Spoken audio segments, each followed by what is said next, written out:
Assalamu alaikum жамаат. Ушул эне бала уйду көрүңүздөр. Торпогу эркек, 3 вариантта. Пилус боз, сүтү дагы өтө законный, уй жаш уй. Тиш бас элек, уй өтө күчүндө буйруса көрүңүздөр. Торпогу өтө күчтүү, мынакей көрүп турасыздар, эркек торпок. Машалла, уйдун сүтү дагы өтө законный, сүттүү уй, мынакей. Соскалар дагы өтө законный, сагам жоош. Мынакей, челек коюп отуруп сай бересиздер, машалла. Sütün çeşitleri fontan жамаат көрүп турасыздар. Уйубуз өтө жоош, өтө сүттүү. Сүтү дагы коюк. Көрдүңүздөр, мына сүтү дагы өтө коюк жамаат. Машалла.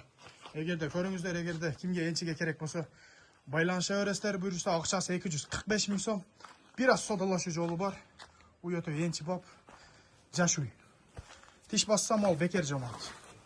Келип тишини көрүп, жеп ичкенди көрүп, текшерип алсаңыздар болот. Уй өтө жоош. Оң жак, сол жак любой жагынан сатыра берет, машалла, мынакей. Ушул уйубуз кимге кызык болсо, срочно чалып жетишип калыңыздар. 3 айлык боз пилус, жайлоодон келген, мынакей.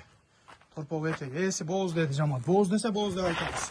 Кысыр десе кысыр деп айтабыз, мынакей, көрүңүздөр. Эгерде кимге кызык болсо чала бересиздер жамаат. Акчасы 245 миң сом, ками бар. Адрес Кызылкыя караванда. Ойлонбостон чала бересиздер. Уйдун суту өтө коюк. Содалашабыз, мынакей. Өтө жумшак эмчектер дагы. Кызыккандар болсо срочно чалып жетишип калыңыздар. Адрес Кызылкыя караванда, акчасы 245 миң сом ками бар.